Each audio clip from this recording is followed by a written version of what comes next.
Good morning, students. Welcome to the SST class. Hope you are fine at home and doing your studies well.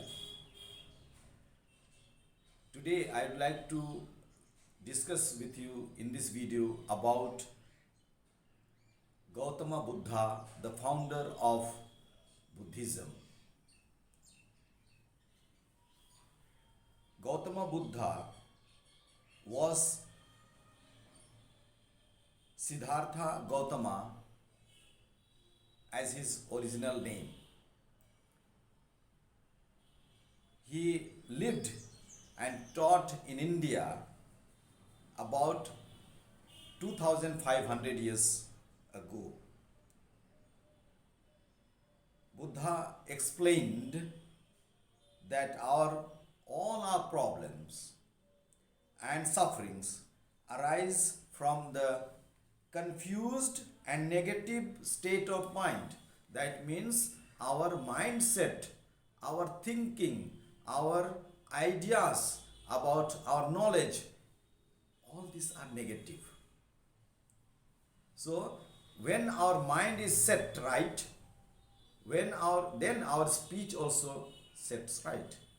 And when our speech is set right, then there is less problem and less sufferings.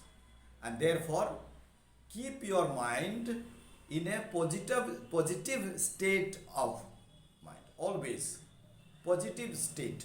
That is the main teaching of the Buddha. And so, let us go to his early years, what he did, from where he came and all that. Siddhartha Gautama was born in a royal family. What do you mean by this royal family? Royal family means king's family. Royal means all majestic family, royal family, elite family. So royal family means kingly family. He was a prince. He was a prince, Rajkumar. He was a prince. He was born in 563 BC, place called Lumbini. Now it is in Nepal. His father, Siddhartha Gautama, was the king of Kapilavastu, and his mother was Queen Maya. When the boy Siddhartha was young, there were many who predicted about him. Looking at the nature of the boy, the behavior of the boy, they predicted that he would be a great king, or he may be a great spiritual leader. Because his inclination was inclined towards, he inclined towards the spirituality more than the worldly affairs. And so his father wanted that he should be a great king. And so he wanted to diminish the spiritual aspect of his life. And so he did not allow him to move out. He gave all the comforts of the world, and he also married him with spirituality. He wanted his son to become a king. So Prince Siddhartha was raised in a seclusion. Yes, this is what seclusion. Seclusion means separate from, keep separate from all other things of the world, especially the sufferings, and so that he will not become a religious leader. The young prince was married to Yasodhara. They had a son called Rahul. Yasodhara bore a son called Rahul. Having spent his life in the palace, Siddhartha one day told his charioteer that he should be taken for a tour in the kingdom itself, taken for a tour. And the charioteer took him for a tour. And while they were touring, while they were traveling, he saw a sick man. He saw a sick man. Remember that here. He saw a sick man. Second scene that he saw was the old man. Old man taking a stick and walking bent back. And then when he went ahead on his tour, he found some people were carrying a dead person for cremation. And he asked, what are these they are carrying and why are they shouting? Satya, what is it? Ram Nam Satya and all that. No? So he said, no, they are carrying a dead person. They are going to cremate the dead person. That means, he said, that means we are going to die one day. Yes, this is part of life. That was he said. And the last one that he saw was a holy man, holy person who was sitting in a dhyanam. And he saw that this is the perfect way of life. He is away from the world. He has no worried about, he is not worried about eating and taking care of the families or earning money and all that. Nothing of that sort. He is sitting in the Anam. And so he was drawn up towards him. These three sides, dear children, four sides shook his life. And there was a turning point in his life. And he turned away from the worldly life to the spiritual life. And he became a ascetic person. He started this one. So the charioteer explained all these things. Charioteer explained all things. So, and he said at the end, this is part of life. All of us had to go through. This new knowledge about the suffering in the world gave rise to several questions in his mind. And so at the age of 29, the prince left the royal palace, king's palace he left, and the luxurious life he left, and he covered up with a journey of self-discovery. He started to think about his own life, what he's going to do, how he's going to do. And so he renounced. He left the palace and came to the ascetic life. He started doing penance.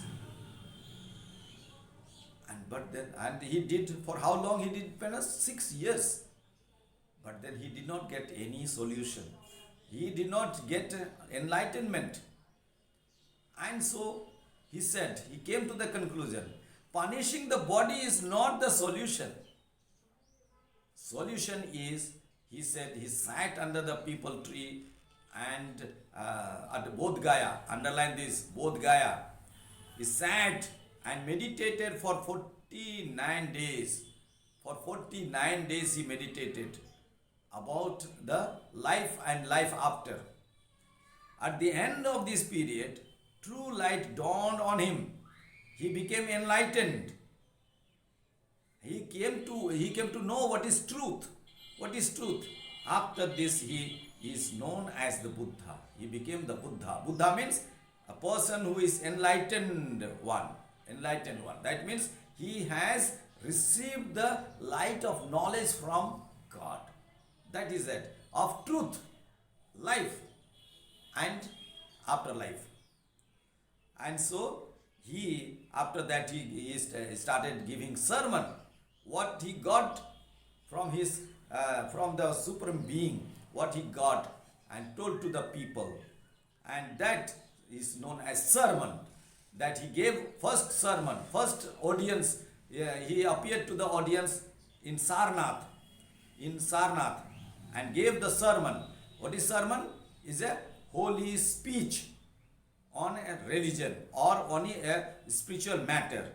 That is known as धर्म चक्र परिवर्तना, धर्म चक्र परिवर्तना, or in English, turning of the wheel of law. Law is going. He says, stop the law, turn the law upside.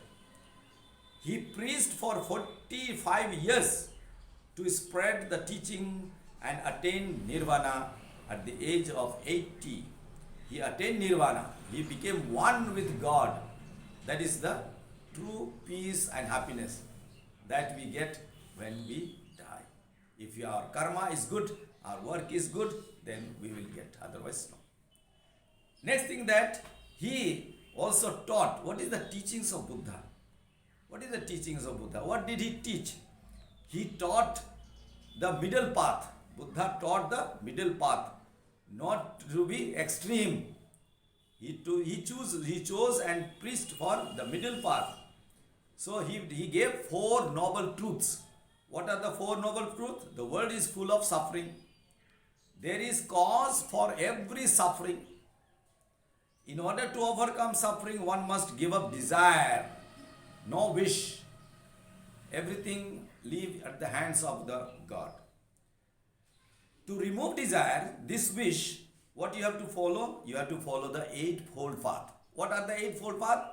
Right attitude, right view, right speech, right effort, right action, right mindfulness, right connection, concentration, and right means of livelihood. These are the eightfold path to expel desire from our mind. If you desire and if you don't get, then suffering comes. And so, to remove that desire itself, he gave us this the eightfold path. Eightfold path. Okay, so what is this right attitude? Our attitude, our thinking, our behavior should be right with everybody. Our view, our understanding should be correct. Our speech, our whatever we speak, see, this tongue is very, very slippery. It slips and makes mistake. Due to that, we get suffering. Right effort, whatever we do effort, all those things should be right, not wrong thing. Right action, our work should be correct. Mindfulness, our mentality, our thinking should be right. Right means correct. Then concentrate on right goal. Keep a goal in life. That has to be right. The last one and 8th one is the right means of livelihood. Choose a livelihood that should be correct to your life. Don't choose the wrong, like being a thief, dacoit, smuggler. All these things are the wrong livelihood, wrong means of living. Let us choose right means of living and work hard. Work hard. God will help us. So, the teaching of Buddha are mainly compiled in 3 books called Tripitakas. Three Pitikas. These 3 Pitikas are 3 means 3. So Vinaya Pitika, Sutta Pitika, and Abhidhamma Pitika. These are the earliest texts which were written in Pali, which was the language of the people of Magadha. So these are the things. In next video we will see the reason for the spread of the Buddhism and Jainism.